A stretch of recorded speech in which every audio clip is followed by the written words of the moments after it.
এই সাহাবায়ে কেরাম জানুনি আমার কাছে দুনিয়ার ভিতর তিনটা জিনিস পছন্দ। এক নাম্বার সুগন্ধি পছন্দ। আরে মুসলি ভাইরা মনে মনে চিন্তা করতেছে, আয় হায় এই জন্য তো আমাদের কাছে সুগন্ধি পছন্দ, সিগারেট একটা খাইয়া মসজিদে ঢুকি। সাহাবায়ে কেরাম প্রশ্ন করলো, ইয়া রাসূলুল্লাহ, ইয়া হাবিবাল্লাহ, আপনার কাছে দ্বিতীয় জিনিস কি পছন্দ?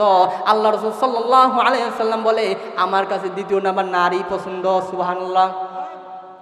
আরে যুবক ভাইরা যারা এদিক সেদিক রয়েছেন, আরে হুজুর তো একটা মনের কথা কইয়া দিছে, আমার কাছেও তো নারী পছন্দ, এই কারণেই তো সারা রাত্র তাদেরকে পছন্দ করে ভালোবেসে চ্যাটিং করি, আর সারা রাত্র একসাথে গাছের সাথে ঝুলি, কত মহব্বত করি, কত ভালোবাসি।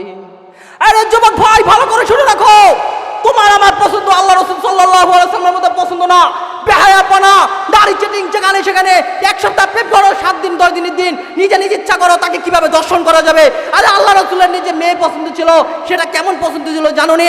মেয়েকে মেয়ের চোখে দেখা পছন্দ, স্ত্রীকে স্ত্রীর চোখে দেখা পছন্দ, যেভাবে সন্তানকে সন্তানের চোখে দেখা পছন্দ। তোমার আমার মতো পছন্দ ছিল না আল্লাহ রাসূলের।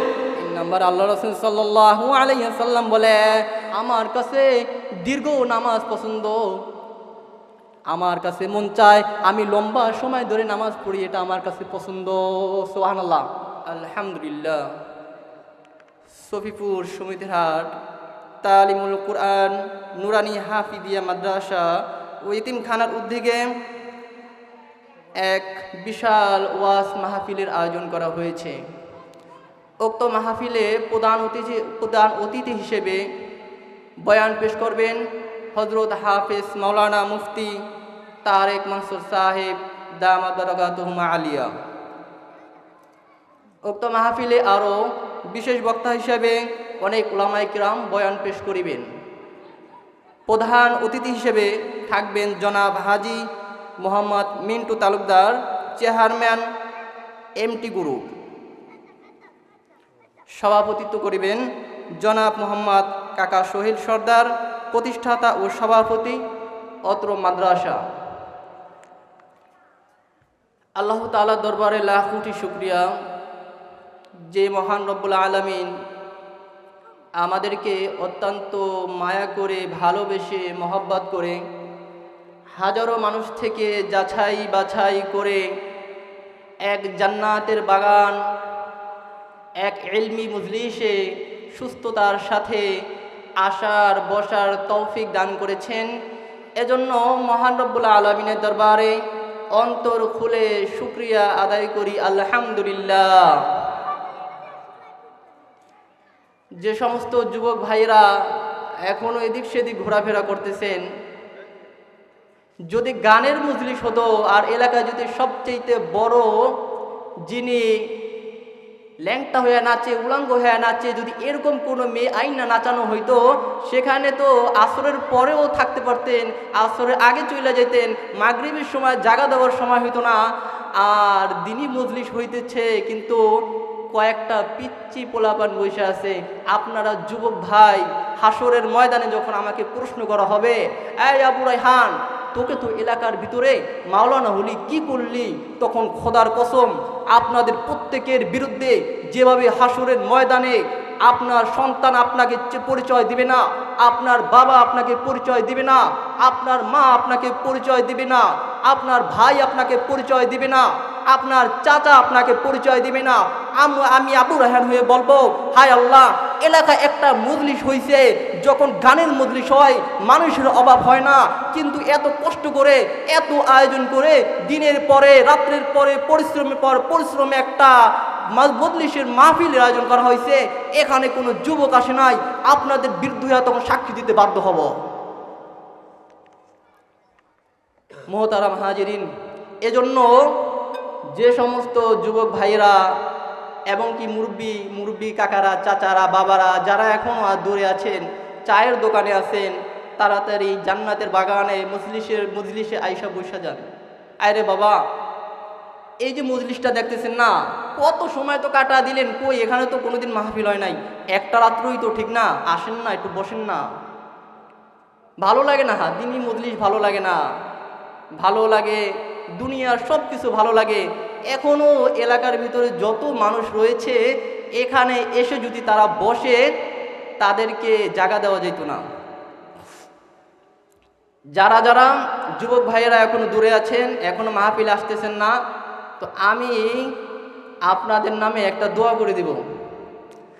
মাহফিলে তো ধরেন যারা ধারের ঘাস গরুতে খায় না, ধারের ঘাস গরুতে খায় না, বেশি সময় মাহফিল করবো না, কিন্তু আপনাদের এখানে এমন কিছু ওলামায়ে কেরাম আসছে, মাওলানা তারেক মানসুর সাহেব, হযরত মাওলানা ওমর ফারুক সাহেব, আলহামদুলিল্লাহ এত বড় আলেম তারা যদি এলমি মুবাহাসা নিয়ে যদি চ্যালেঞ্জ করা হয়, এই শুধু সফিপুর এলাকা না, শুধু যদি মুলাদির ভিতরে অঞ্চল মুলাদির ভিতরে চ্যালেঞ্জ করা হয়, আসো আমাদের সাথে এলমি মুবাহাসা নিয়ে বসো, কোনো চ্যালেঞ্জ গ্রহণ করার মতো কোনো ব্যক্তি নাই। এত বড় উলামায়ে কেরাম আপনাদের এলাকায় এসছে, এজন্য সবাই জোরে একবার আওয়াজ করে বলি আলহামদুলিল্লাহ। কিরে ভাই, দুপুরবেলা কি খাওয়া হয়েছে নাকি? দুপুরবেলা মনে হয় খাওয়া হয় নাই। আরে ওই যে গানের মধ্যে হাতের তালি দেন না, হাতের তালি আওয়াজটাও হয় নাই, জিমাইতে আছে এমন করে। এতে তো আমার আওয়াজই বেশি, এতগুলা মানুষ আওয়াজ দিলে মনে হবে যে কিছু মানুষ আছে জোরে আল্লাহকে খুশি করার জন্য চিল্লায় বলি আল্লাহু আকবার, নারায়ে তাকবীর, নারায়ে তাকবীর। মোহতারাম হাজিরিন, এই যে এখানে একটা সুন্দর একটা মাহফিলে আয়োজন করা হয়েছে, আপনারা খুশি নাকি বেজার? আপনারা খুশি নাকি বেজার? আপনারা কি চান এলাকার ভিতরে গানের মজলিস হবে না প্রত্যেক বছর বছর মাহফিলে আয়োজন করা হবে? কে কে চান? আল্লাহকে হাত দুটা দেখা দেন, প্রত্যেক বছর মাহফিলে আয়োজন হবে ইনশাআল্লাহ। আমরা কেউ আর গানের মজলিসে যাব না ইনশাআল্লাহ। কে কে যাবেন না হাত আল্লাহকে দেখা দেন। মাহফিল হয়েছে খুশি তো? আলহামদুলিল্লাহ। কুরআনুল করিম সূরাতুল মুলক এর ২ নম্বর আয়াত তেলাওয়াত করেছি। আল্লাহ রাসূল সাল্লাল্লাহু আলাইহি ওয়াসাল্লামের অসংখ্য হাদিস থেকে আবু দাউদ শরীফে ৪৬৮১ নম্বর হাদিসটা পড়েছি। হাদিসকে সামনে রেখে, কোরআনের আয়াতকে সামনে রেখে অল্প সময় এলাকার মানুষ জানি তো দাঁড়ের গাছ গরুতে খায় না, তারপর কিছু একটু আলোচনা করবে ইনশাল্লাহ। মা এশারের পরে দেখবেন যেসব বক্তারা আসছে ইনশাল্লাহ কাবা দেওয়া যাবে। আপনারা তো আলহামদুলিল্লাহ করবেন না? মাহফিল এখানে খুশি তো সবাই? মুসলমানের সন্তান, মুসলমানে ওই রাশি জন্মগ্রহণ করছে, কিন্তু এমনভাবে আচরণ করে, এমনভাবে নিজেকে দেখায় মনে হয় যে তিনি মুসলমানের কোনো সন্তানই না, এমনও মুসলমানের সন্তান আছে তার কাছে আজান ভালো লাগে না, এমনও মুসলমানের সন্তান আছে যার কাছে নামাজ ভালো লাগে না, এমন কোন মুসলমানের সন্তান আছে যার ওলামায়ে কেরামের কথা ভালো লাগে না, মৌলবাদীদের কথা ভালো লাগে না। আছে কিনা? নাই। বেশি দূরের কথা না, মাত্র শরিয়তপুর কিছুদিনের আগের কথা, মাইকে ফজরের আজান দেওয়া হয়, ইমাম সাহেবকে বলা হয়, বলে যে মাইকে ফজরের আজান দিতেছে, আমার ঘুমে ডিস্টার্ব হয়। নাউজুবিল্লাহ বলেন। ওই মিয়া মুক্তির শক্তি নাই নাকি? নাউজুবিল্লাহ জোরে বলেন। মুসলমানের সন্তান কি বলে, আমার হুজুর আপনি যে ফজরের আজানটা মাইকে দেন, তো আমার তো আজানের কারণে ঘুমে ডিস্টার্ব হয়। ইমাম সাহেবকে যখন একবার সতর্ক করা হইল, তখন এই কথা যখন জুমার বয়ানে ইমাম সাহেব বলল যে মাইকে আজান দেওয়ার কারণে যুবক সন্তানদের সমস্যা হয়, মুসলমান সন্তানদের নামাজ ঘুমে সমস্যা হয়, তখন ইমাম সাহেবকে হুমকি দিল। হুমকি দেওয়ার পরে মসজিদের সভাপতি সাহেব তার বিরুদ্ধে করলো, মসজিদের সভাপতি তার বিরুদ্ধে করার কারণে ওই সভাপতিকে তাকে মেরেই ফেললো। নাউজুবিল্লাহ বলেন। এই শরিয়তপুরের কিছুদিন আগে মাইকে ফজরে আজান দেয়, এই কারণে একজন মুসলমান সন্তান আরেকটা মুসলমান মুরব্বীকে মেরে ফেললো। এই হলো আমাদের মুসলমানের সন্তান।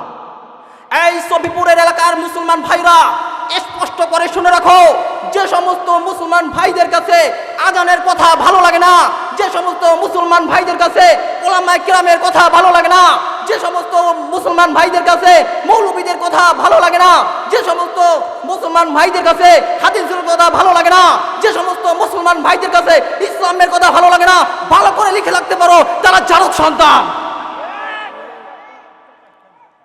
মুসলমানের সন্তান আজানের কথা ভালো লাগে না, তার কি জন্ম ঠিক আছে নাকি? আজান হলো আল্লাহ তাআলার একটা বিধান। এই আজানের কথা যার ভালো লাগে না, তার পেটে কি হালাল খাবার ঢুকছে? তার পেটে যত খাবার রয়েছে সম্পূর্ণ খাবার হারাম। এটা হলো আমাদের মুসলমানদের সন্তান। তো যুবক ভাইরা অনেকে দাঁড়া আছেন, কি দাঁড়া হয়ে গেল? আপনি তো বসলেই তো জান্নাতের বাগানে, শুধু শুধু পা ব্যথা করতেছেন, কি দরকার এত পা ব্যথা করার? এই এখানকার ভিতর বিয়ে করছে কে কে দেখি, হাত জাগান তো। আর বিয়ে করে নাই কে কে? হাত জাগান তো, হাত জাগান। বিয়ে করে নাই কে কে? আচ্ছা, বিয়ে করে নাই। তো একজনে আওয়াজ দিয়ে পুরা কাপা দেওয়া যায়, তা অনেকেই বিয়ে করে নাই। একবার নারায় তাকবীর দেই, যাতে এলাকার যত মানুষ আছে মনে হচ্ছে যে এই মজলিসে মানুষ আছে। একবার নারায় তাকবীর দিই, আল্লাহু আকবার। যারা এখন আসতেছে না মাহফিল ময়দানে, একটু পর বদদোয়া দিব। তো সরাসরি দিব না, যদি আসতে দেরি করে তাহলে বদদোয়া দিব। কিন্তু এখন যারা আইসা বলবো, আল্লাহ যারা এখনো বিবাহ করে নাই, আপনি তাদেরকে একটা সুন্দর বউ দান করেন। অনেকে খুশি হয়ে গেছে, কিন্তু যারা বিয়ে করছে তারা চিন্তা করতেছে, হায় হায় মাহফিলের পরে বিয়ে করলেই তো হইতো, তাহলে তো একটা সুন্দর বউ পাইতাম। আচ্ছা, আপনাদের জন্য সামনে আসতেছে এর আগে, ঠিক আছে?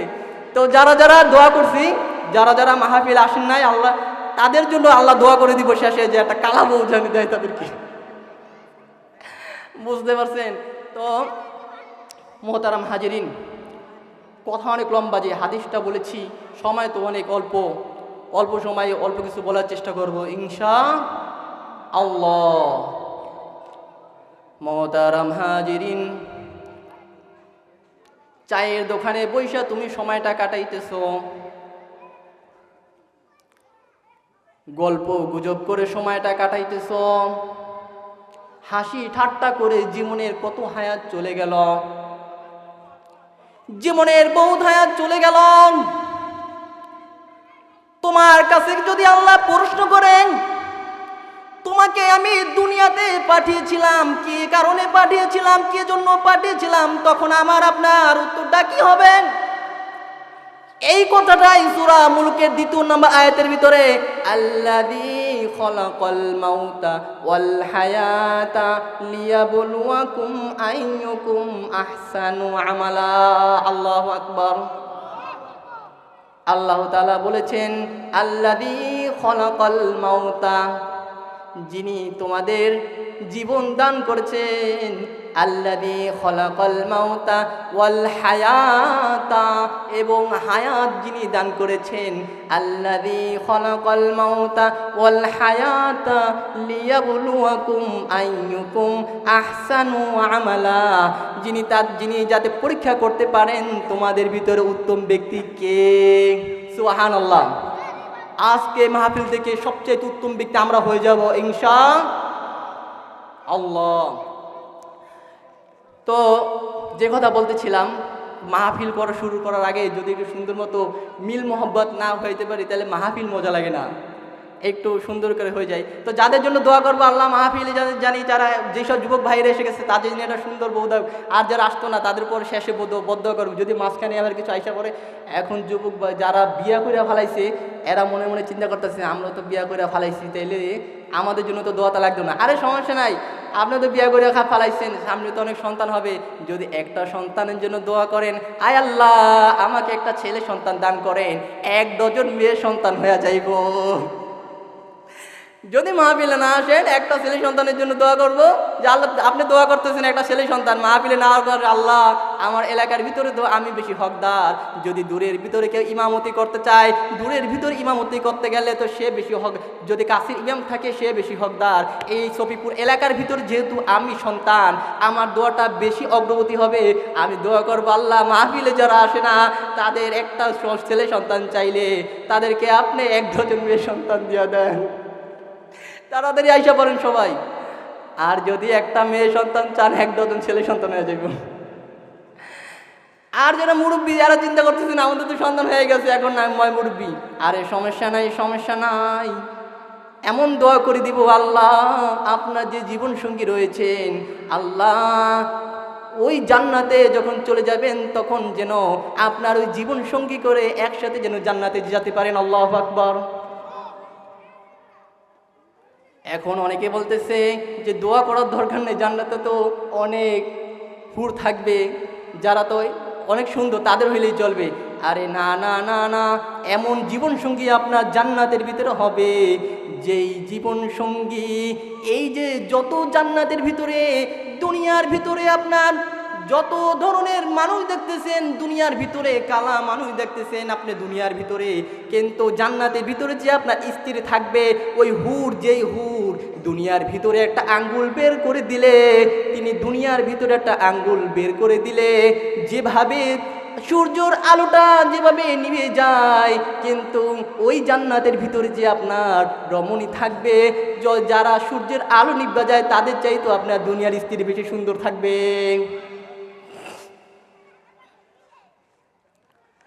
আয় রে বাবা, দিনই মুসলিম শোনার মতো কোনো টাইম নাই, সময় নাই। আসেন, আরে জিন্দিগিতে কি না, একটু দুনিয়ার সকল ব্যস্ততা আছে, দুনিয়ার সকল ব্যস্ততার ভিতরে সময় কাটিয়েছেন, এই কাজের সময় আছে, ওই কাজের সময় আছে, এই কাজের সময় আছে। যদি বলা হয় আসেন ভাই 2টা মিনিট একটু দিনের মজলিসের কথা শুনেন, হায় আমার হাতে তো সময় নাই, আমার এই কাজ সেই কাজ, এত কাজ।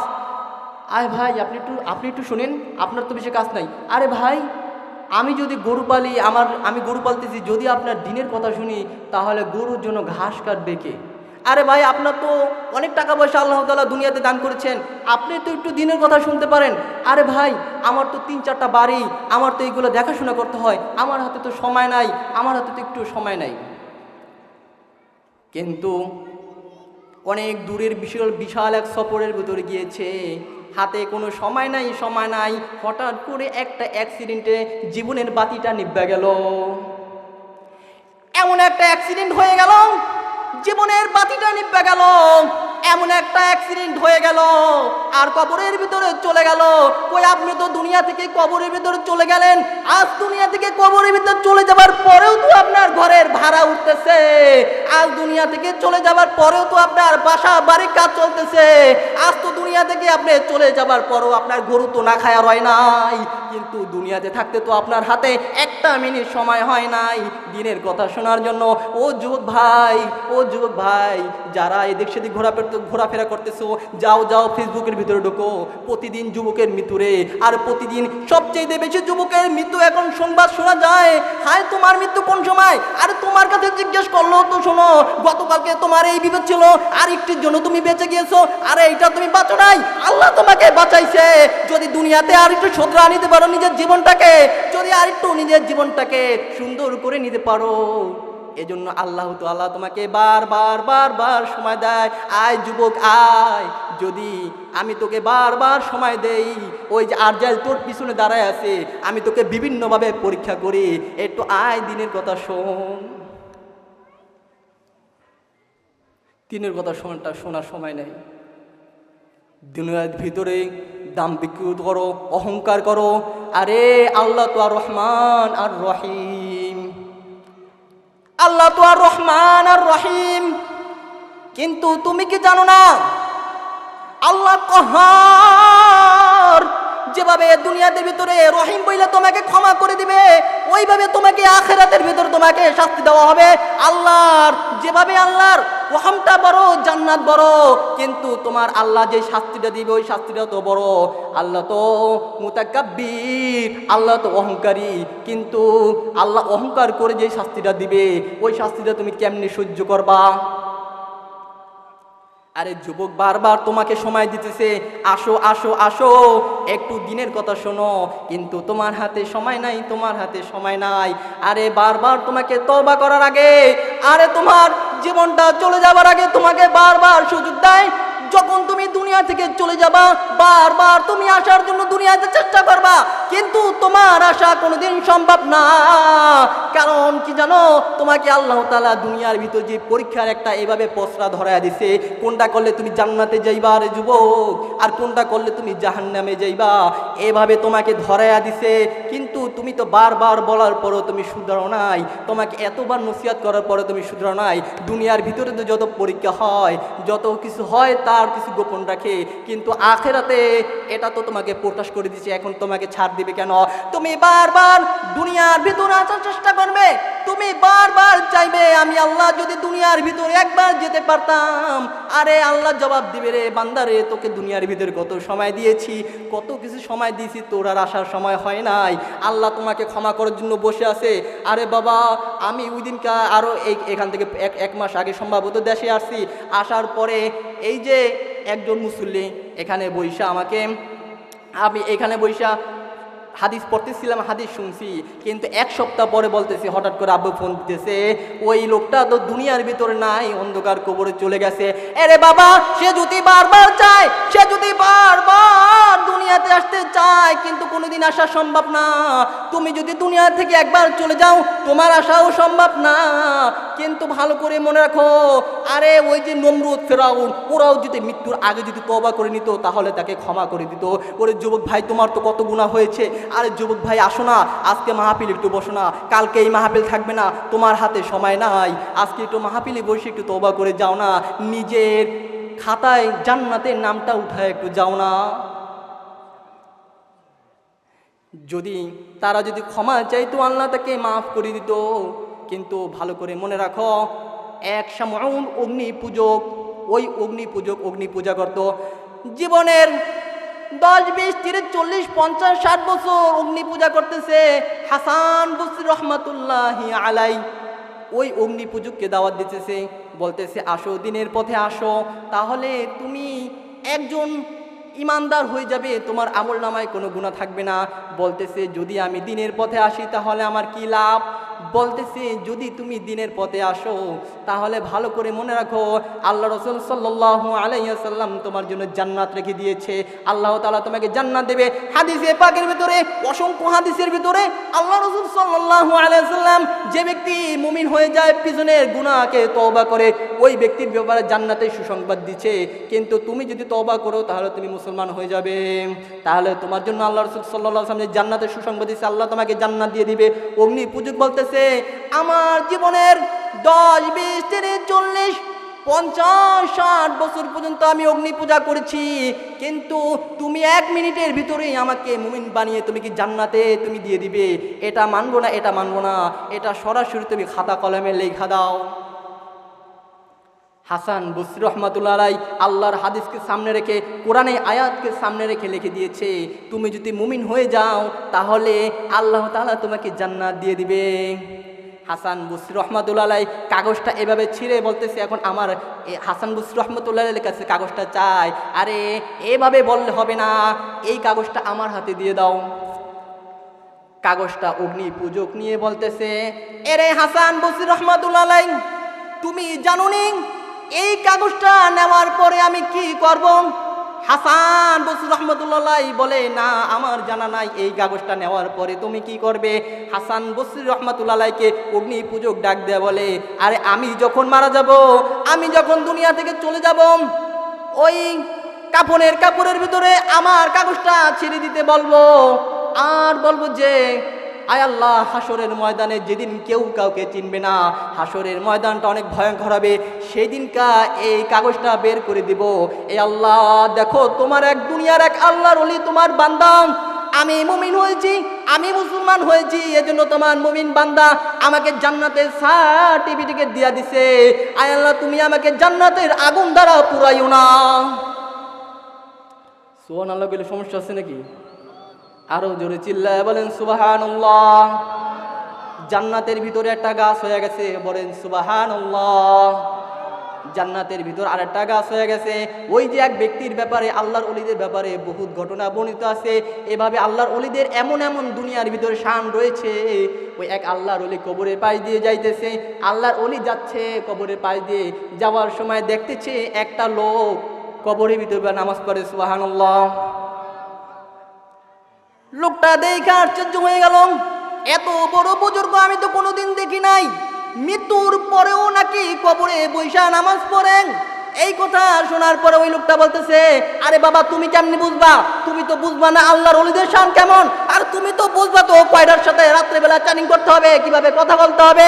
আরে তোমার তো ধারণা অন্যা, কিন্তু আল্লাহর ওলিরা রাত্রেবেলা ঘুমায় না, তাদের ভিতরে এমন এমন মুজিজা দুনিয়াতে প্রকাশ পাইছে, এটা তোমার আমার জ্ঞান দিয়ে, সাধারণ জ্ঞান দিয়ে বোঝা সম্ভব না। আল্লাহর ওলিদের এমন এমন শান দুনিয়াতে দিয়ে দিয়েছে। ওই আল্লাহর ওলি বলতেছে, কবরের ভিতরে বলতেছে, তুমি জানো এখানে বসে আমি 1 বছর 2 বছর ধরে নামাজ পড়ি না, বহুত বছর ধরে নামাজ পড়তেছি, সুবহানাল্লাহ। এই কথা শোনার পরে ওই লোকটা বলতেছে আরেকবার সুবহানাল্লাহ। ওই লোকটা বলতেছে, রে বাবা তুমি যে 2 বার সুবহানাল্লাহ বললা, এই 2 বারের সওয়াব তুমি আমাকে দিয়ে দাও, আর আমার জিন্দেগিতে কবরের ভিতরে বৈশা যত নামাজ পড়েছি তুমি সব নিয়ে নাও। লোকটা চিন্তা করতেছে, কি ব্যাপার, হিসাব তো মিলতেছে না, কবরের ভিতরে এত বছর ধরে নামাজ পড়তেছে, এইটা দিয়া দিতে চাইতেছে, আর 2 বার সুবহানাল্লাহ সবটা দিয়া যাইতেছে, হিসাব মিলাইতে পারতেছে না। বলে বাবা হিসাব তো বুঝে আসে না, হিসাবটা ভালো করে বুঝিয়ে দাও। বলতেছে হিসাব বুঝে না আসলে তো, হিসাব যদি তোমাকে বুঝা দেই তাহলে তো তুমি আমার হিসাবটা গ্রহণ করবা না, তুমি তোমার আমল নিয়ে তুমি চইলা যাইবা, আমাকে আর তুমি তোমার ওই যে 2 বার সুবহানাল্লাহ বলেছো ওই 2 বারের সওয়াব আমাকে দিবা না। বলে না না কোনো সমস্যা নাই, আমি চলে যাব তুমি না বললে। আমার মসজিদে যে ইমাম সাহেব রয়েছে আমি ঘটনা তাকে খুলে বলবো, তাহলে লাভ লস কোন জায়গায় এটা আমি তার থেকে জেনে নিব। যাওয়ার সময় বলতেছে, শুনে রাখো, আরে আমি এখানে বৈশা যদি কিয়ামত পর্যন্ত নামাজ পড়ি, একটা নামাজ আল্লাহ তাআলা কবুল করতো না, কিন্তু তুমি যে 2 বার সুবহানাল্লাহ বলেছো ওই 2টা জান্নাতের ভিতরে গাছ হয়ে গেছে। এখন ইবাদত কি জীবিত থাকতে পারতে হবে নাকি মৃত হয়ে গেলে?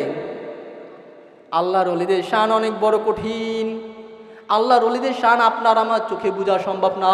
আমাদের ইমাম আবু হানিফা রহমাতুল্লাহ আলাইহি, যে ইমাম আবু হানিফা রহমাতুল্লাহ আলাইহি এত বড় আমরা যার মাযহাব মানতেছি, লক্ষ লক্ষ কোটি কোটি মাসলা যিনি ইস্তেমবাদ করে বের করেছেন, হাজার হাজার কিতাব লিখে গিয়েছেন, তিনি যদি এই মাসলাগুলা ইস্তেমবাদ না করতেন তাহলে আপনার কাছে এই ইসলাম অনেক কঠিন হয়ে যেত। তিনি এত কষ্ট করেছেন শুধু দিনের জন্য।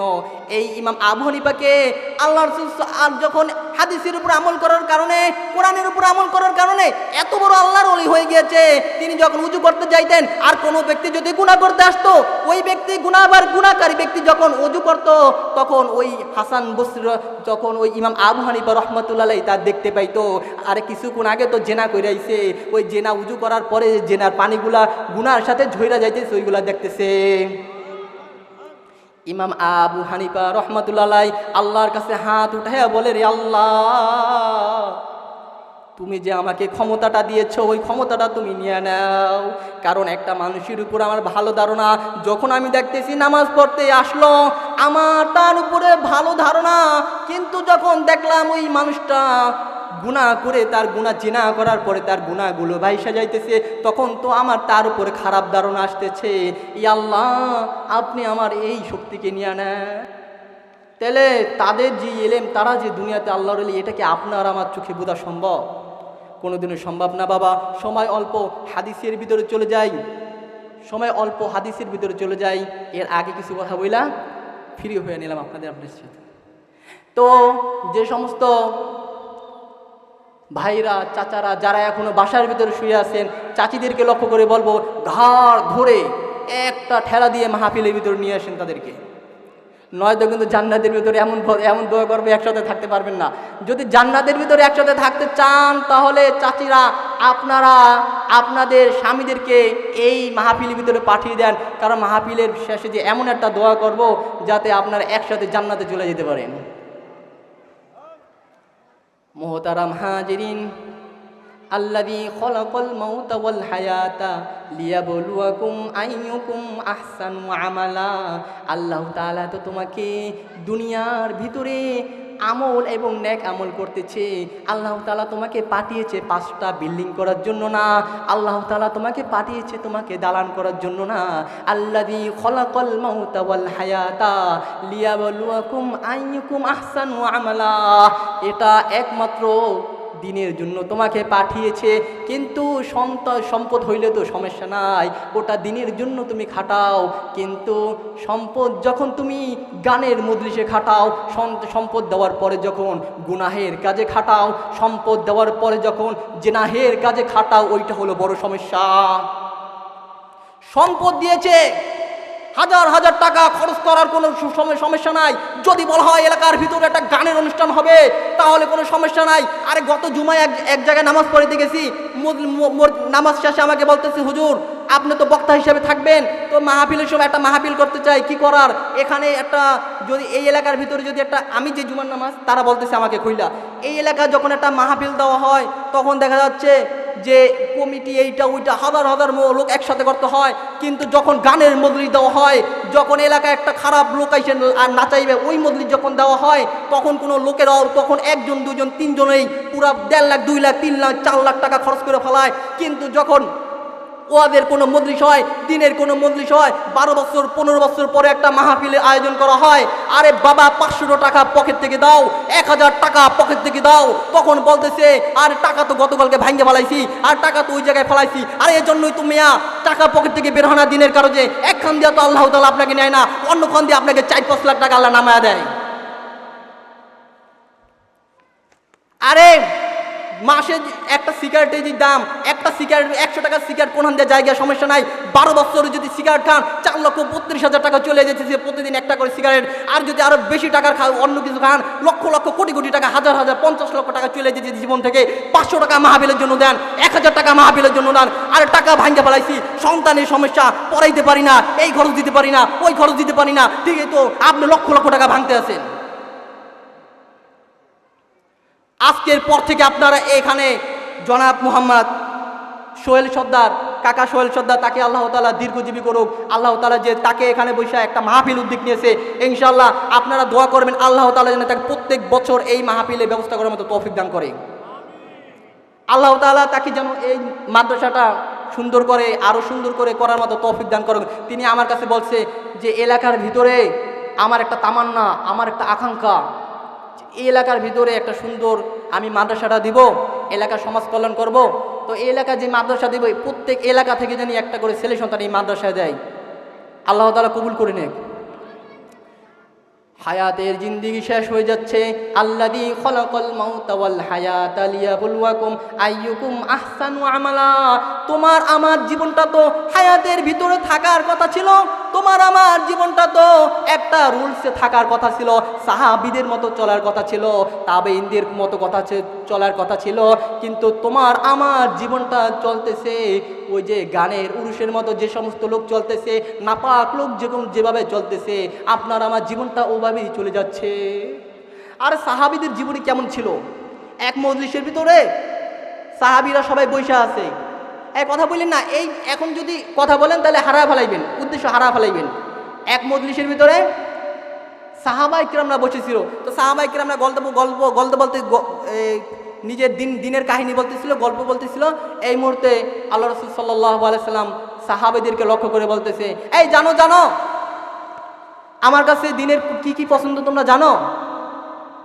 আল্লাহ রাসূল সাল্লাল্লাহু আলাইহি সাল্লাম নিজে বর্ণনা করতেছে, আমার কাছে দুনিয়ার ভিতরে 3টা জিনিস পছন্দ। হুব্বিবা ইলাইয়া মিনাদ দুনিয়া সালাত, হুব্বিবা ইলাইয়া মিনাদ দুনিয়া সালাস।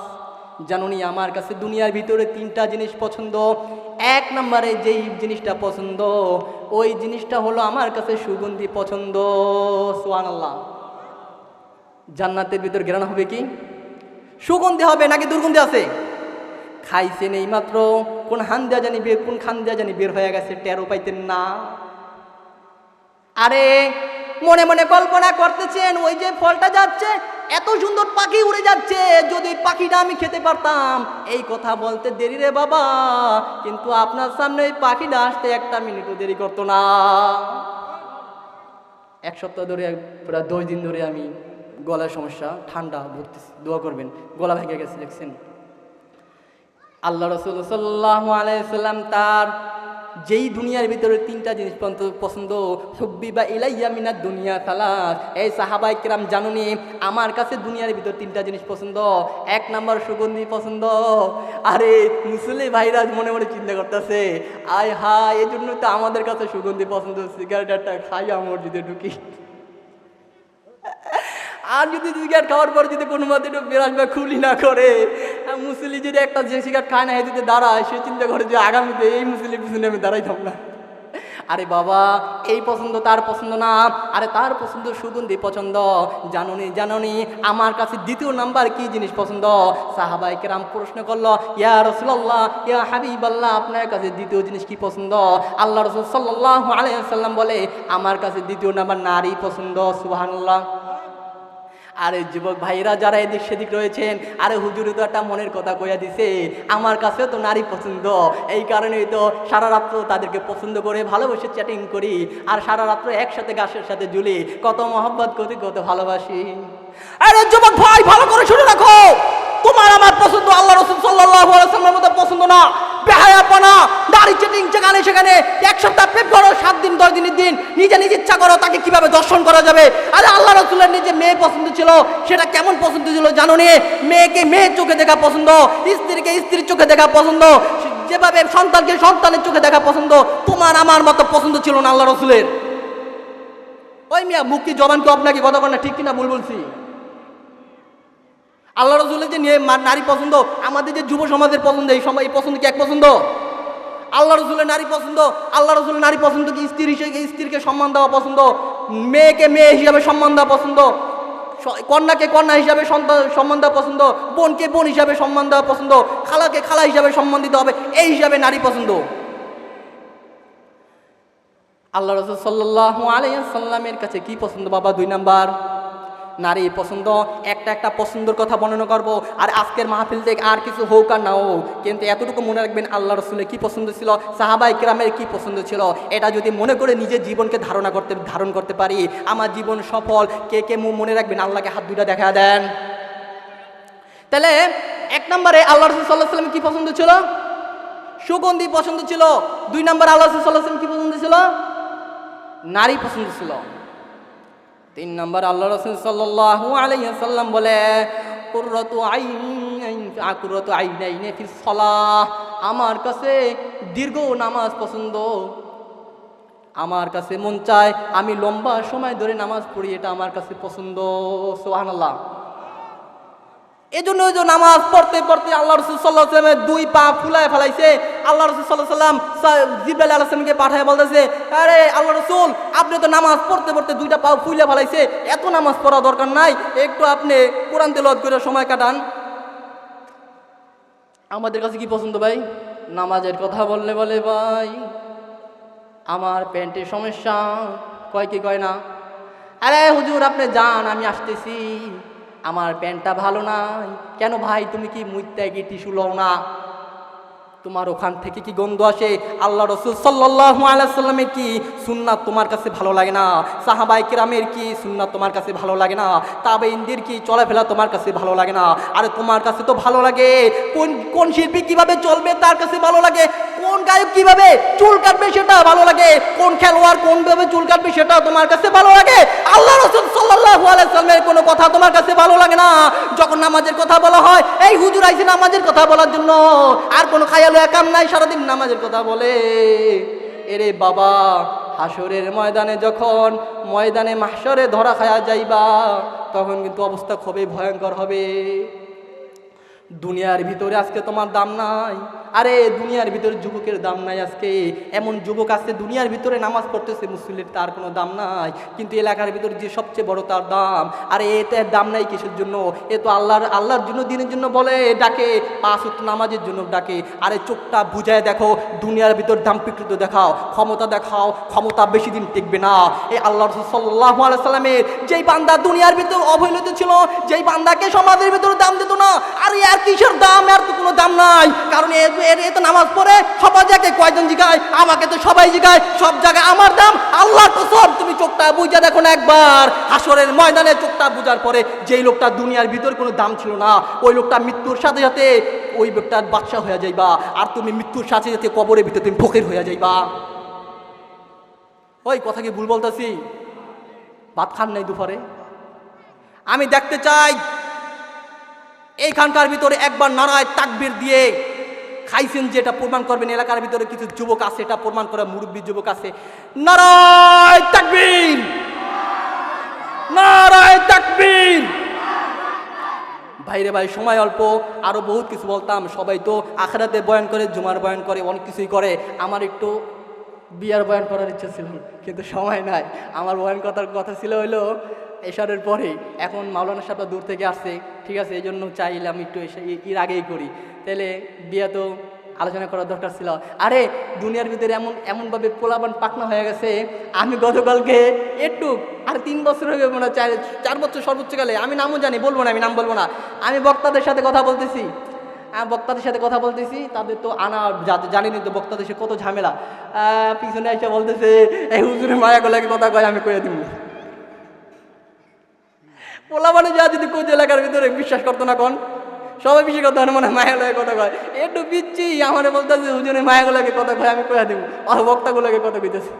পোলাপানে চালিয়ে গেছে। এইসব পোলাপান কেমনি বুঝে? আর এইসব পোলাপান তো স্বাভাবিকভাবে বুঝে না। এই সমস্ত পোলাপানের সামনে মা বাবারা টিকটক দেখে। এই সমস্ত পোলাপানকে বাচ্চা হওয়ার পরে এই সমস্ত পোলাপানে টিকটককে কীভাবে নাচতে হয় এটা শেখাতে পারে। যদি বলা হয় 7 বছর 8 বছর হয়ে গেছে, একটা কালেমা পড়ো, কালেমা পড়তে পারে না। ঠিক বলছি? যদি তুমি বলো একটা কালেমা পড়ো, একটা কালেমা উচ্চারণ করতে পারবে না। আউযুবিল্লাহটা ঠিক মতো পড়ো, আউযুবিল্লাহ ঠিক মতো পড়তে পারে না।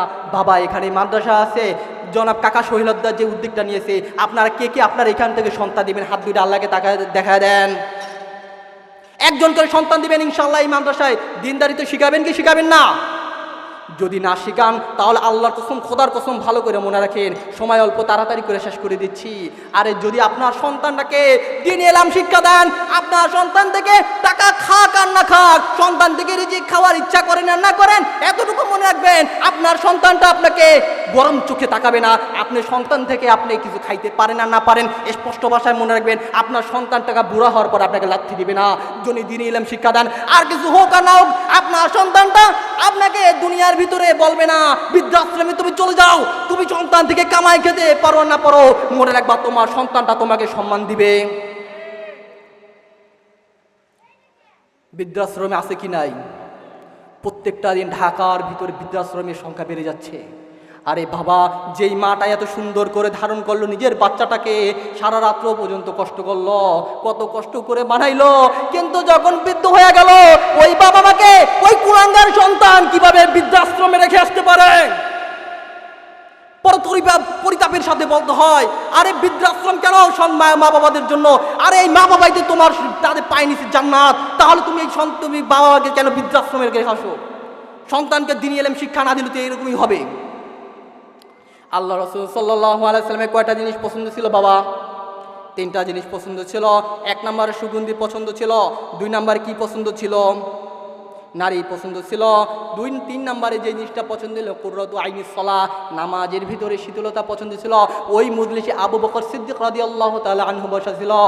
আবু বকর সিদ্দিক রাদিয়াল্লাহু তাআলা আনহু বলতেছে, ইয়া রাসূলুল্লাহ, ইয়া হাবিবাল্লাহ, আমি আবু বকরের কাছে 3টা জিনিস পছন্দ।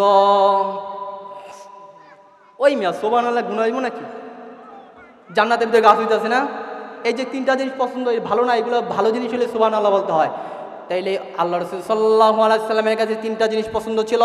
আবু বকরের কাছেও বলতেছে, ইয়া রাসূলুল্লাহ, আমার কাছেও 3টা জিনিস পছন্দ। সুবহানাল্লাহ।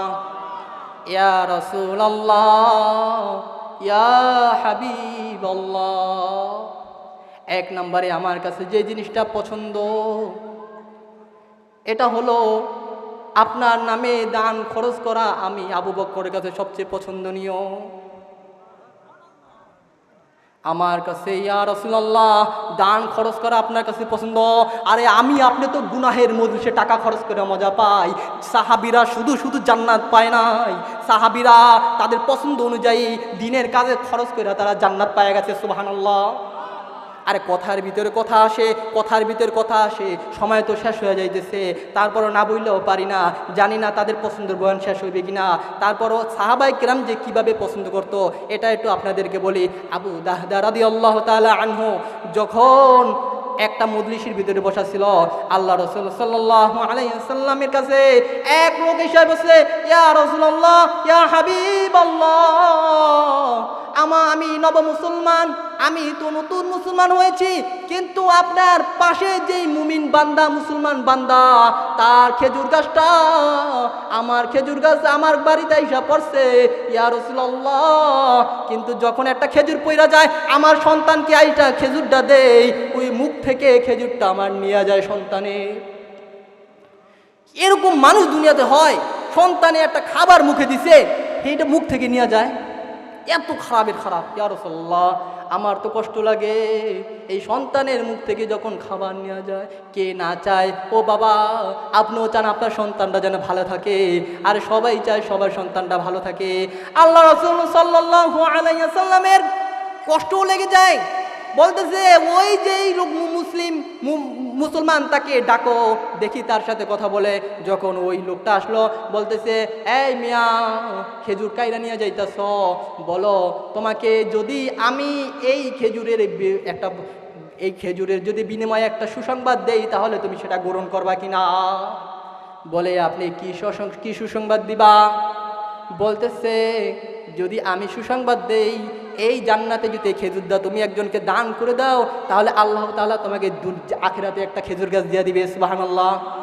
ওই মিয়া, দুনিয়ার খেজুর গাছ, আখিরাতের খেজুর গাছ। আল্লাহ তাআলা বলতে তোমরা যত চিন্তা করো জান্নাত সুন্দর হবে, অনেক সুন্দর হবে, অনেক সুন্দর হবে, অনেক সুন্দর হবে, কিন্তু তোমাদের চিন্তার বাহিরেও আল্লাহ তাআলা, তোমরা যেই চিন্তা তোমরা কল্পনা করতে পারো না, এর চেয়েও বেশি জান্নাত সুন্দর হবে। জান্নাতের খেজুর গাছ দুনিয়ার খেজুর গাছের মতো, দুনিয়ার খেজুর গাছের মতো জান্নাতের খেজুর গাছ না। ওই মুনাফিক বলতেছে আমার জান্নাতের খেজুর গাছ দরকার নাই। নাউজুবিল্লাহ কইবেন না? যে আল্লাহ রাসূল সাল্লাল্লাহু আলাইহি ওয়াসাল্লামকে না বানাইলে আর কিছু হইতো না, যদি হইতো কিন্তু এত সুন্দর আল্লাহ রাসূল সাল্লাল্লাহু আলাইহি ওয়াসাল্লাম, যিনি সর্বমানবের নবী, যিনি মাখলুকাতের নবী, দুনিয়াতে যত মাখলুক পাঠাইছে সবার নবী, এই নবী বলল তোমাকে আখিরাতের ভিতরে একটা জান্নাতের ভিতরে খেজুর গাছ দিয়ে দিবে। এই খেজুর গাছটা সে বলতেছে আপনার খেজুর গাছ দরকার নাই। মুসলিম বলল নাকি কাফের বলল? আরে মুসলিম নামে মুনাফিক বলল, ইসলামের ভিতরে সবচাইতে বেশি ক্ষতি করছে কোন মুসলিম করে নাই, কোন ইহুদি করে নাই, খ্রিস্টান করে নাই, সবচাইতে বেশি এই ক্ষতি করছে এই মুসলিম নামে মুনাফিক গুলা।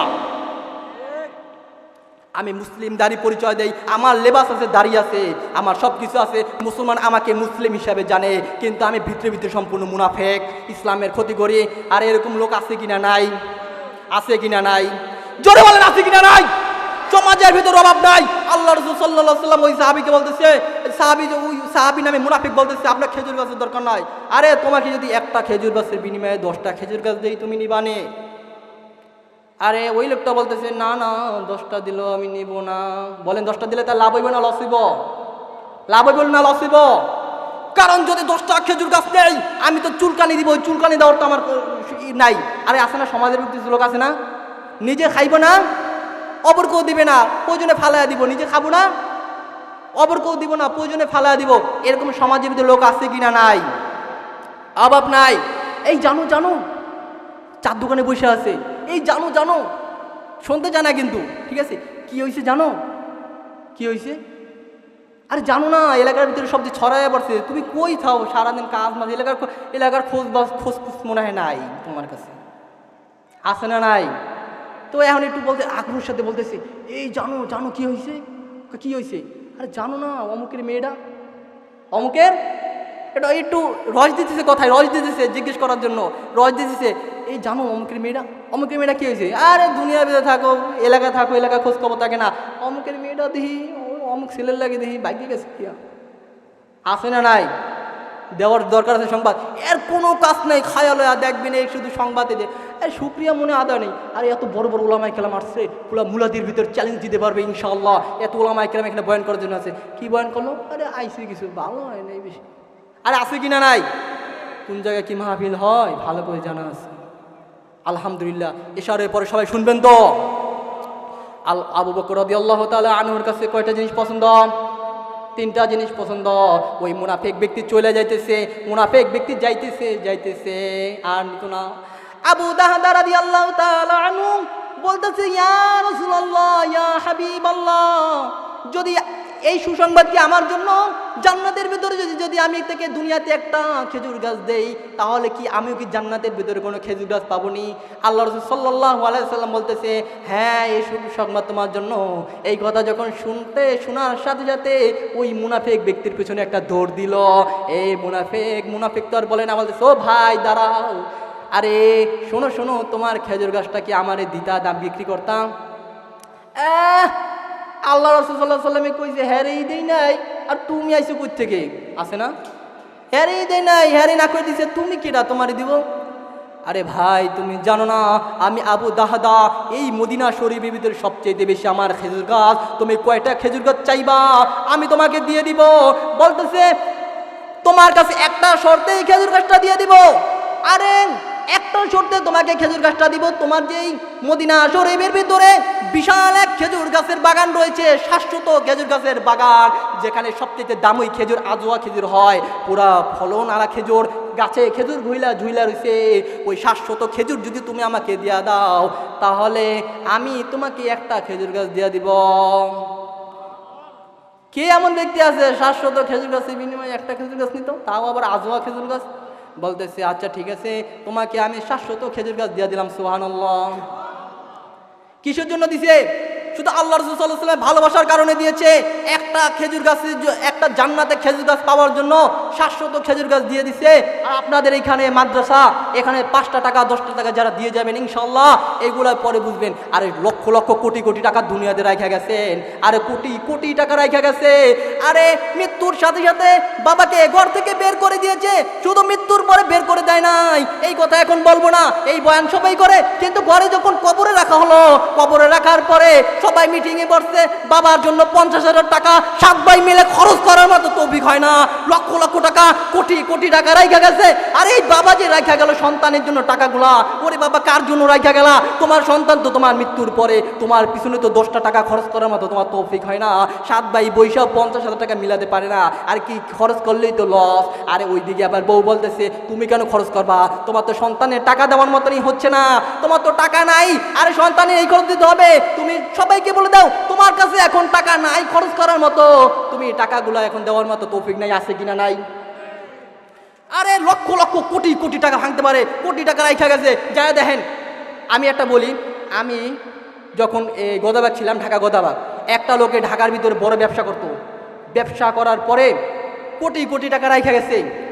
রাখা যাওয়ার পরে এখন বলতেছে যে এই মারা যাওয়ার পরে এলাকার ভিতরে পুরা মুসলিম মসজিদের ভিতরে বলছে তো আপনি মিলাদ পড়ায় দেন। আমি ভাবছিলাম মনে হয় মিলাদ পড়াইলে একটা করে মিষ্টি দিব, টাকা তো অনেকেই রাখা গেছে, আর ক্ষুদাও লাগছিল, যাক গা জুমার নামাজটা পড়ি, পাওয়ার পরে একটা মিষ্টি খাইতে পারবো, বুঝছেন নি?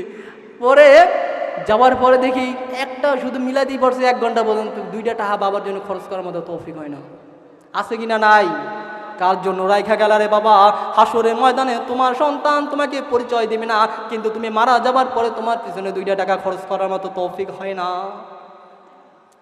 আবু দাহদা রাদিয়াল্লাহু তাআলা আনহু রাজি হয়ে গেল শাশ্বত খেজুর গাছের বিনিময়ে একটা খেজুর গাছ পাওয়ার জন্য। এই কথা রাজি হওয়ার পরে বলতেছে, আচ্ছা ঠিক আছে, এটা কার জন্য করছে? সবে চিল্লায় বলেন, আল্লাহর জন্য করেছে রে বাবা। আল্লাহর আবু বকর রাদিয়াল্লাহু তাআলা আনহুর কাছে কয়টা জিনিস প্রিয় ছিল? 3টা জিনিস প্রিয় ছিল আবু বকর রাদিয়াল্লাহু তাআলা। 1 নম্বরে আল্লাহ রাসূল সাল্লাল্লাহু আলাইহি ওয়াসাল্লামের নামে টাকা খরচ করা আল্লাহ রাসূল সাল্লাল্লাহু আলাইহি ওয়াসাল্লামের আবু বকরের কাছে প্রিয় ছিল। 2 নম্বরে যে জিনিসটা প্রিয় ছিল আবু বকর রাদিয়াল্লাহু তাআলা আনহুর কাছে, আর আল্লাহ রাসূলের চেহারা দেখা আবু বকরের কাছে বেশি প্রিয় ছিল। আপনি আমি কিভাবে আমি আপনি তো আবু বকর, আমি আপনি তো নবীকে পাবো না, আমি আপনি তো আবু বকরকে পাবো না, আমি আপনি তো সাহাবায়ে কেরামকে পাবো না, তাহলে আমি আপনি কার চেহারা দেখা এভাবে সওয়াব কামাইব? আরে দুনিয়ার ভিতর যদি এমন মুমিন বান্দা যদি থাকে, ওলামায়ে কেরামের চেহারা দেখা যদি তাদের অভ্যাস করে নিতে পারে, হক্কানি আলেমের চেহারা যদি তাদের অভ্যাস করে নিতে পারে, তাহলে নবী তো পাইবা না। তাহলে মনে রাখো, মোহব্বতের সাথে তাকাইলে ওই আবু বকরের পছন্দের খাতায় তোমার নামটা উঠা যাইবে। আমার আপনার কাছে পছন্দ কোন নায়িকার চেহারা দেখা, আমার আপনার কাছে পছন্দ কোন ছবি সবচেয়ে সুন্দর হয়েছে তার চেহারা দেখা, কোন মডেলিং সবচেয়ে সুন্দর মডেল করতে পারে তার পছন্দ। আমার আপনার কাছে ওলামায়ে কেরামের চেহারা ভালো লাগে না, আমার আপনার কাছে হক্কানি আলেমের চেহারা ভালো লাগে না, কিন্তু আবু বকর রাদিয়াল্লাহু তাআলা আনহুর কাছে সবচেয়ে প্রিয় ছিল আল্লাহ রাসূল সাল্লাল্লাহু আলাইহি ওয়াসাল্লামের চেহারা দেখা। জোরে চিল্লায়ে বলেন আল্লাহু আকবার।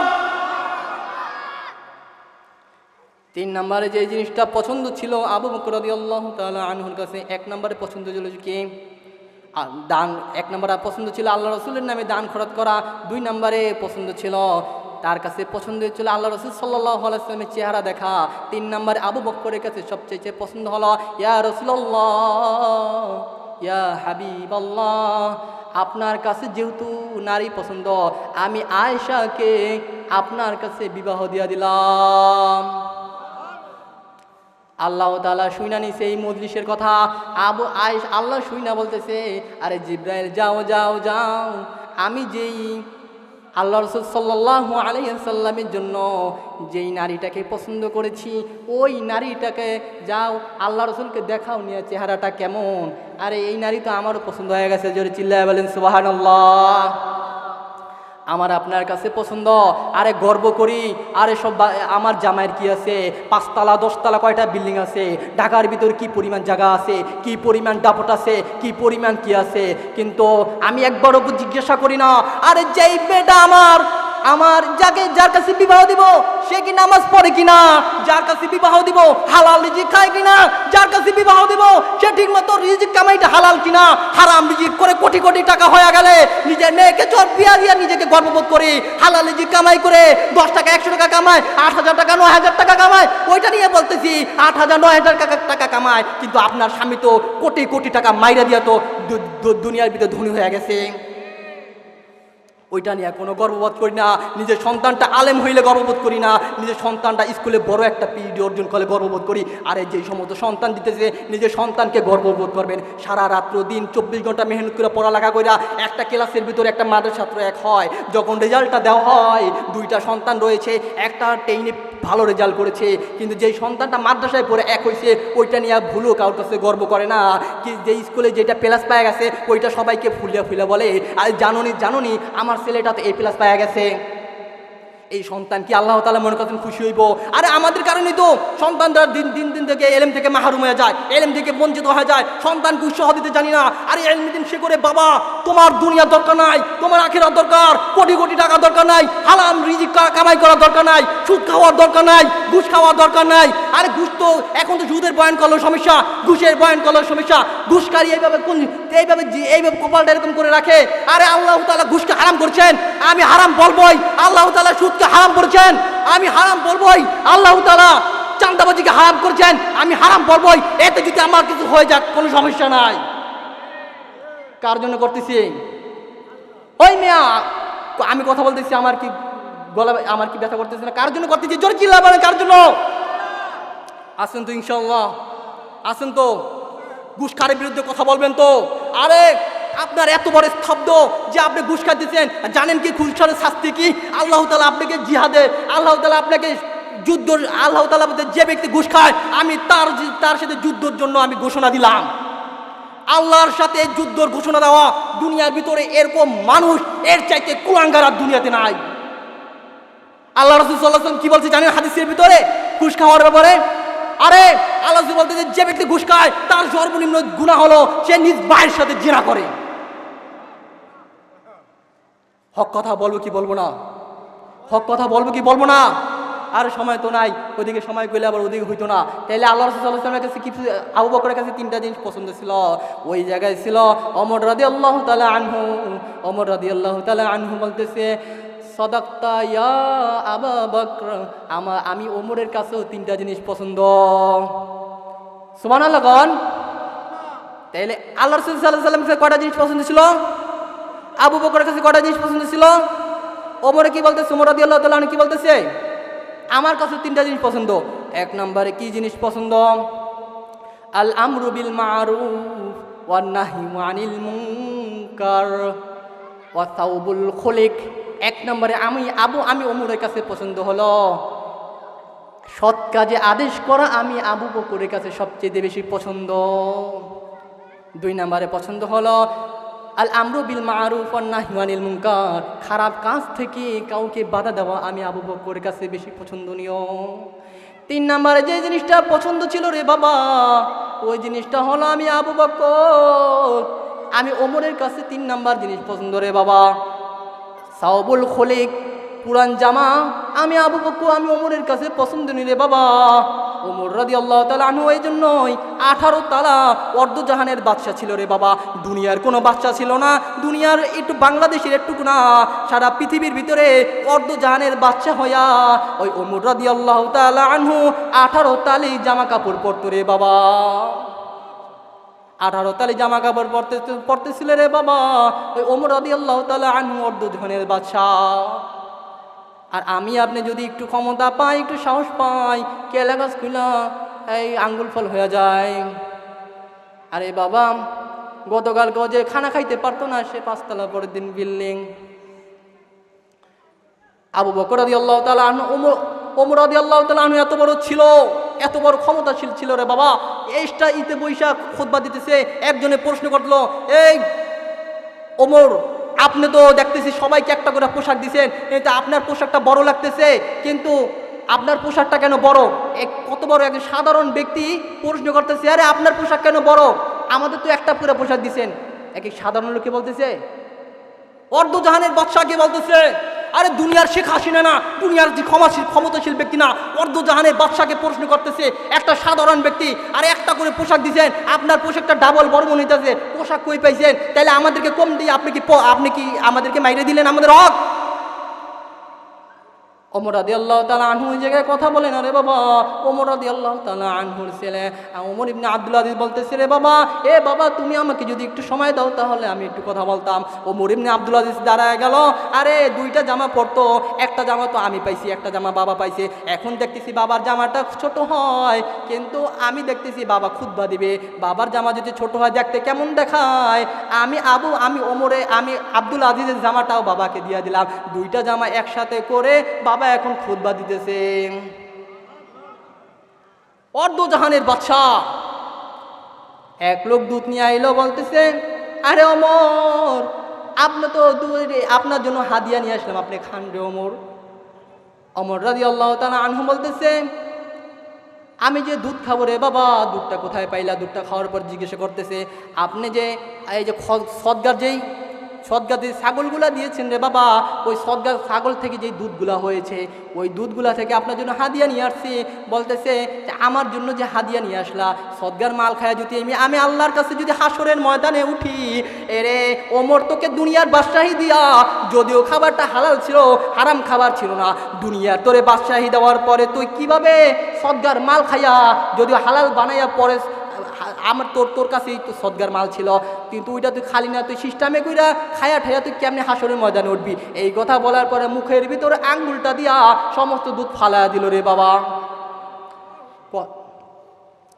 পাশে দিবি।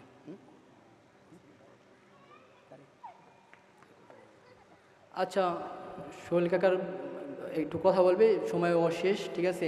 তাহলে মানে যে কথা বলতেছিলাম, সোহেল কাকার পরিকল্পনা আমি আপনাদেরকে আগেই শুনাইছি, ঠিক আছে?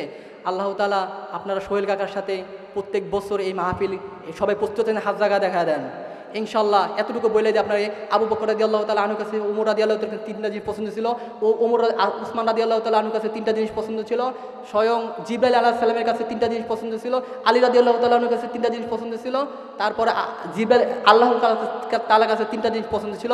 ইনশাআল্লাহ যদি কোনো দিন সময় হয় তাহলে আরেকদিন বলবো, সময়ের সংক্ষিপ্তির কারণে বলতে পারলাম না। আল্লাহ তাআলা এই মাহফিল আয়োজন করছে সোহেল কাকা, তাকে আল্লাহ তাআলা নেক হায়াতে তৌফিক দান করুন। আসসালামু আলাইকুম ওয়া রাহমাতুল্লাহ।